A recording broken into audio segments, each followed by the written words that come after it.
Welcome to KPIS నిరంతర సాధన ప్రోగ్రాంలో భాగంగా ఈరోజు మనం ఇంకో క్వశ్చన్ గురించి డిస్కస్ చేసుకుందాం. సో క్వశ్చన్ ఏంటంటే, తెలంగాణ ప్రభుత్వం ప్రారంభించిన అభయహస్తం చొరవలోని ముఖ్య అంశాలను చర్చించండి మరియు రాష్ట్రంలోని అట్టడుగు వర్గాల సామాజిక ఆర్థిక పరిస్థితులను మెరుగుపరచడంలో దాని ప్రభావాన్ని అంచనా వేయండి అనే క్వశ్చన్ అడిగారు. సో ఇక్కడ మేజర్గా మనకి ఏ అంశాల గురించి అడిగారంటే, ఒకటి అభయహస్తం గురించి అడిగారు, అదేవిధంగా దాని యొక్క ప్రభావం ఏ విధంగా ఉంటుంది అనే అంశం గురించి అడగడం జరిగింది. సో ఈ రెండు అంశాల గురించి మనం ఆన్సర్లో చెప్పాల్సి ఉంటుంది.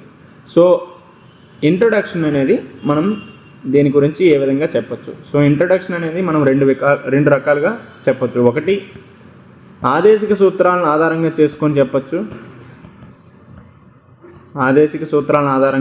చెప్పచ్చు, అలా కాని పక్షంలో అభయహస్తం గురించి అయినా మనం ఎక్స్ప్లెయిన్ చేయొచ్చు. సో ప్రజెంట్ తెలంగాణలో ఎటువంటి సమస్యలు ఉన్నాయి, సో దానికి ఏ విధమైనటువంటి పరిష్కార మార్గాన్ని అభయహస్తం సూచిస్తుంది అనే అంశం గురించి మనం డిస్కస్ చేస్తూ చెప్పచ్చు. సో ఆదేశిక సూత్రాల్లో భాగంగా మనం ఏ విధంగా చెప్పచ్చు అంటే, సో ఆదేశిక సూత్రాలు అనేది సంక్షేమ రాజ్యాన్ని తీసుకురావడంలో ముఖ్య భూమిక పోషిస్తుంది. ఈ సంక్షేమ రాజ్య భావన అనేది ఈ అభయహస్తం ద్వారా సాధించగలము అనే అంశం గురించి మనం డిస్కస్ చేస్తే పాలిటీ యాంగిల్ని కూడా మనం టచ్ చేసినట్టు ఉంటుంది, రైట్? ఈ విధంగా అయినా ఇంట్రొడక్షన్ చెప్పచ్చు. అలా కాని పక్షంలో అభయహస్తం గురించి చెప్తూ అయినా మనం ఇంట్రొడక్షన్ స్టార్ట్ చేయొచ్చు. సో అభయహస్తం యొక్క ప్రాముఖ్యత గురించి చెప్పండి. ఇఫ్ ఇన్ కేస్ ప్రస్తుతం తెలంగాణలో చాలా సమస్యలు ఉన్నాయి, ఇన్ టైమ్స్ ఆఫ్ పవర్టీ విషయంలో అవ్వచ్చు, ఎడ్యుకేషన్ పరంగా అవ్వచ్చు, ఉమెన్ ఎంపవర్మెంట్ రిలేటెడ్ అవ్వచ్చు, ఈ విధమైనటువంటి ఎన్నో సమస్యలు ఉన్నాయి. ఇవన్నీ సమస్యలకి కూడా ఒక పరిష్కార మార్గం ఈ అభయహస్తం అని చెప్పండి. అదేవిధంగా ఈ అభయహస్తం ద్వారా మహిళా సాధికారత తీసుకురావచ్చు, విద్యా నాణ్యతను పెంపొందించవచ్చు, అదేవిధంగా జీవన ప్రమాణాలను కూడా మెరుగుపరచవచ్చు అని మనం ఇంట్రోని స్టార్ట్ చేయొచ్చు. సో ఒకటి డిపిఎస్పీస్ గురించి చెప్తూ అయినా చెప్పొచ్చు, లేదంటే అభయహస్తం గురించి చెప్తూ అయినా మనం ఇంట్రడక్షన్ స్టార్ట్ చేయొచ్చు. సో ఇకపోతే ఇంట్రడక్షన్ అయిపోతే మనం బాడీని ఏ విధంగా ప్రజెంట్ చేయాలి, సో బాడీని ఏ విధంగా ప్రజెంట్ చేయాలి అనే అంశం గురించి చెప్తే, అభయహస్తం గురించి దానిలో ఉన్న ముఖ్య అంశాల గురించి మనం ఒక్కొక్క అంశం గురించి చెప్పాల్సి ఉంటుంది. సో ఇక్కడ ముఖ్య అంశాలు ఇచ్చాడు కదా అనేసి మనం డైరెక్ట్గా స్కీమ్స్ని ఎక్స్ప్లెయిన్ చేసేదానికంటే ఒక ట్రీ డయాగ్రామ్ లాగా అభయహస్తానికి సంబంధించినటువంటి అంశాలేవో ఒకటి మనం చెప్పాల్సి ఉంటుంది. అలా చెప్పడం వల్ల ఎగ్జామినర్కి ఓకే, ఈ అబ్బాయికి అభయహస్తం గురించి అన్ని అంశాల గురించి ఐడియా ఉంది అనే విషయం అయితే తెలుస్తుంది. సో అభయహస్తంలో మొత్తం 6 స్కీమ్స్ ఉన్నాయి. ఆ 6 స్కీమ్స్ ఏంటి అనేది ఒక ట్రీ డయాగ్రామ్లో వేసుకుందాం. సో 1 మహాలక్ష్మి పథకం, 2 గృహజ్యోతి పథకం, 3 యువ వికాసం, 4 చేయూత, 5 రైతు భరోసా, 6 ఇందిరమ్మ ఇండ్లు. సో ఈ విధంగా మనం డయాగ్రామ్ వేసుకున్నామంటే ట్రీ డయాగ్రామ్, ఇది మనకి చాలా వాల్యూ యాడెడ్గా ఉంటుంది. సో అరౌండ్ మనకి 6 మార్క్స్ వచ్చే చోటన ఇది 6.5 7 మార్క్స్ తీసుకొచ్చే స్కోప్ని మనకి ఇస్తుంది ఈ టైప్ ఆఫ్ ట్రీ డయాగ్రామ్స్ వేస్తే. సో ఇప్పుడు ఇలా ట్రీ డయాగ్రామ్ వేసుకున్నాక ఇప్పుడు ఒక్కొక్క స్కీమ్ గురించి మనం ఎక్స్ప్లెయిన్ చేసుకుంటూ వెళ్ళిపోవడమే. సో మహాలక్ష్మి పథకం గురించి ఒక 2 లైన్లో మనం చెప్తూ పోవాలి. సో మహాలక్ష్మి పథకంలో మేజర్ స్కీమ్స్ ఏమున్నాయి? మహిళలకు ఆర్థిక సహాయం అందించే దాంట్లో ప్రతి మహిళకు 2,500 రూపాయల చొప్పున డబ్బులు ఇస్తున్నారు. అదేవిధంగా ఉచిత బస్సు ప్రయాణం, అదేవిధంగా LPG gas cylinders subsidy base చేసుకుని 500 రూపాయలకి అందించడం జరుగుతుంది. సో ఈ విధంగా మనం ఆర్థిక సహాయం 2,500, ఉచిత బస్సు ప్రయాణం, ఎల్పిజి గ్యాస్ సిలిండర్స్ 500 రూపాయలని కాకుండా ఒక్కొక్క దానికి ఒక్కొక్క 1 or 2 లైన్స్ మనం ఎక్స్ప్లెయిన్ చేసుకుంటూ వెళ్ళాలి. అలా చేస్తేనే అనాలిటిక్గా ఉంటుంది, అనాలిసిస్ చేసినట్టు ఉంటుంది. వివరించడం అనేది చాలా ముఖ్యం మెయిన్స్ పర్స్పెక్టివ్లో. సో ఈ విధంగా మహాలక్ష్మి పథకం అయిపోయిన తర్వాత గృహజ్యోతి పథకం గురించి కూడా మనం చెప్పాలి. గృహజ్యోతి గురించి చెప్తూ 200 యూనిట్స్ కంటే తక్కువ ఎలక్ట్రిసిటీని యూజ్ చేస్తే ఖచ్చితంగా అక్కడ ఫ్రీ ఎలక్ట్రిసిటీ అనేది ప్రొవైడ్ చేయడం జరుగుతుంది అని చెప్పాలి. సో ఉచిత విద్యుత్ సౌకర్యం కల్పించడం.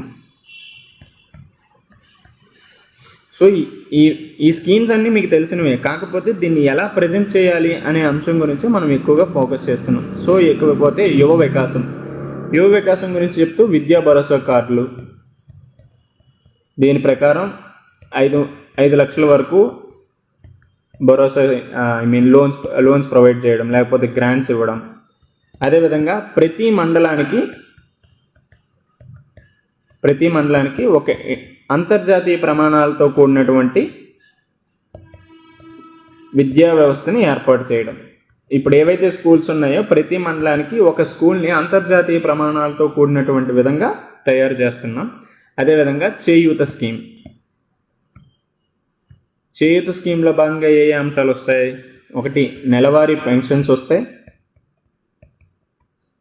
పెన్షన్స్. సో అరౌండ్ 4,000 రూపీస్ ఏ వర్గాలకు ఇస్తున్నారు అనేది కూడా రాయండి. లైక్ వీడోస్ కావచ్చు, వృద్ధులు కావచ్చు, దివ్యాంగులు కావచ్చు. సో ఈ విధంగా ఏ కమ్యూనిటీకి ఇస్తున్నారు అనే అంశం గురించి కూడా మనం చెప్పాల్సి ఉంటుంది. అదేవిధంగా చేయూతలో భాగంగా ఆరోగ్యశ్రీ పథకాన్ని కూడా ఇంతకుముందు 5 లక్షలు ఉంటే దాన్ని ఇప్పుడు 10 లక్షలకి బీమాకి పెంచడం జరిగింది. సో ఈ విధంగా ఆరోగ్యశ్రీ పథకం గురించి సో ఒక్కొక్క అంశం గురించి 1 or 2 లైన్స్లో మనం చెప్పాల్సి ఉంటుంది.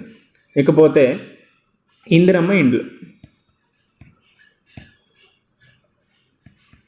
ఇండ్లో భాగంగా ఏమిస్తున్నారు? సో హౌసింగ్ ఫెసిలిటీస్ని కల్పించడమే కాకుండా హౌసింగ్ ఫెసిలిటీస్ని కల్పిస్తున్నారు. అరౌండ్ 5 లక్షల వరకు లోన్స్ను కూడా ప్రొవైడ్ చేస్తున్నారు.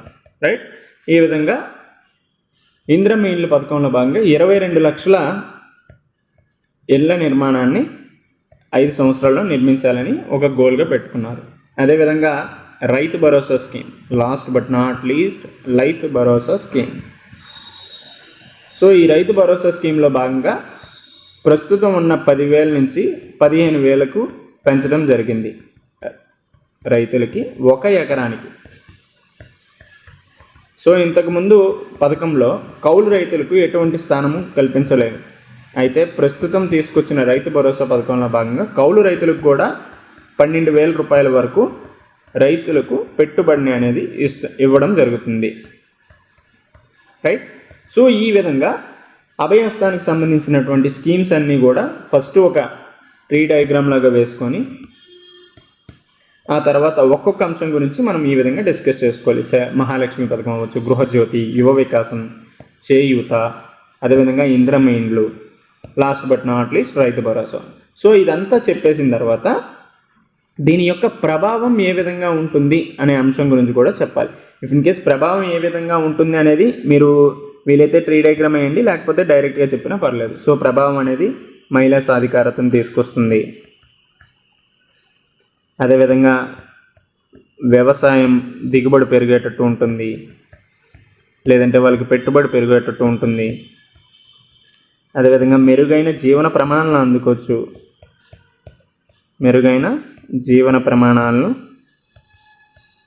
అందుకోవచ్చు. లైక్ అదేవిధంగా విద్యలో నాణ్యత కూడా పెరుగుతుంది. సో ఈ విధంగా చిన్న ట్రీ డయాగ్రామ్ లాగా వేసుకొని మళ్ళీ దీని గురించి ప్రభావాల గురించి చెప్తూ ఎక్స్ప్లెయిన్ చేస్తే చాలా బాగుంటుంది. మీరు రాసేయడానికి మంచిగా ఉంటుంది, ఈవెన్ ఎగ్జామినర్కి కూడా చాలా ఈజీగా అండర్స్టాండ్ చేసుకుంటారు. సో ఈ విధంగా ప్రభావాలు అనేది చెప్పినట్టే ఓకే ఈ ప్రభావాలు ఉన్నాయి అని ఆయనకు అర్థం అవటం వల్ల నెక్స్ట్ మనం నార్మల్గా రాసిన ఈ ఇంపాక్ట్ అనేది దీని మీద పడుతుంది. సో ఈ విధంగా మహిళా సాధికారత గురించి చెప్తూ కొన్ని అంశాల గురించి మనం చర్చించాలి. లైక్ దేనివల్ల ఆర్థిక స్వాతంత్రత అనేది వస్తుంది. సో వాళ్ళు ఎకనామిక్ పరంగా ఇండిపెండెంట్గా డెసిషన్స్ తీసుకునే ఆస్కారం ఏర్పడుతుంది. ఉచిత బస్సు ప్రయాణం వల్ల మొబిలిటీ అనేది పెరుగుతుంది, చలనశీలత అనేది పెరుగుతుంది. సో ఈ విధంగా మహిళా సాధికారతను సాధించగలం. అదేవిధంగా వ్యవసాయంలో పెట్టుబడి పెరుగుతుంది. ప్రస్తుతం యాక్చువల్లీ ఇంతకుముందు 17% జిఎస్డిపిలో అగ్రికల్చర్ సెక్టర్ యొక్క భాగం ఉండేది. అయితే అది క్రమేపీ 15 నుంచి 16% తగ్గిపోయింది. సో ఈ విధంగా వ్యవసాయం యొక్క వాటా కూడా తగ్గిపోతుంది. బికాజ్ ఆఫ్ వ్యవసాయంలో పెట్టుబడి సంబంధించినటువంటి అంశాలు చాలా తక్కువగా ఉన్నాయి. సో ఈ వ్యవసాయ పెట్టుబడి మనం అందించినప్పుడు ఖచ్చితంగా ఇన్పుట్ కాస్ట్ అనేది వాళ్ళు బేర్ చేయగలరు. ఇన్పుట్ కాస్ట్ తగ్గినప్పుడు ఖచ్చితంగా అల్టిమేట్గా ఈల్డింగ్ అనేది పెరుగుతుంది. ఈల్డింగ్ ద్వారా వచ్చే ఆదాయం కూడా వాళ్ళకే నేరుగా అందుతుంది. సో దీనివల్ల రైతుల ఆదాయం అనేది రెట్టింపు కూడా జరిగే ఛాన్సెస్ ఉన్నాయి. అదేవిధంగా మెరుగైన జీవన ప్రమాణాలను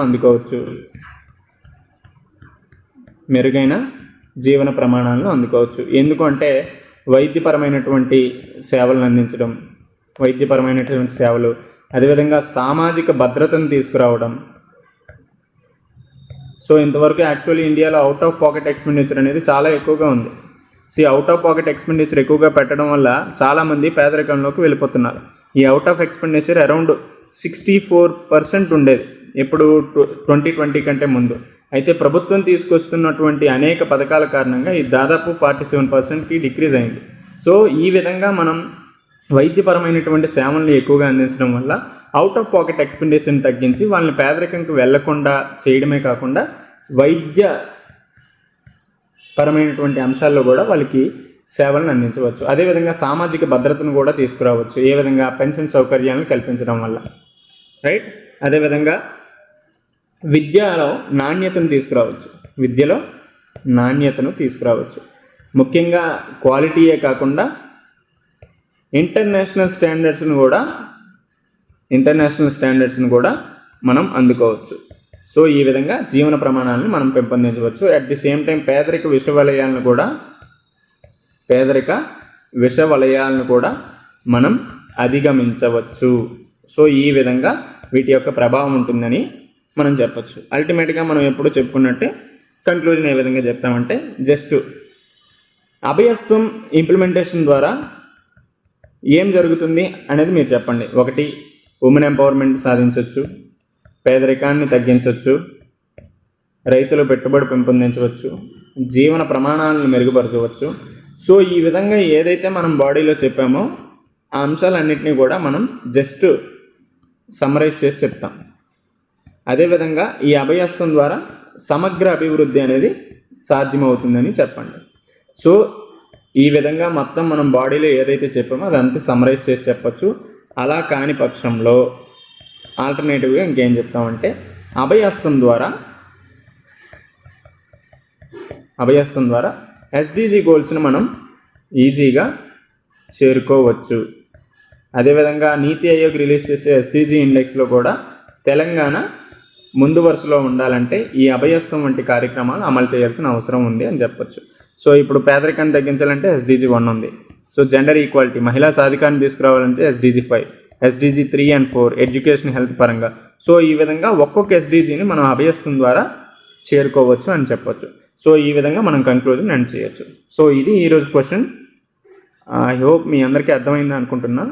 సో మళ్ళీ నెక్స్ట్ వీడియోలో మళ్ళీ ఇంకో అంశంతో కలుద్దాం. Until then bye.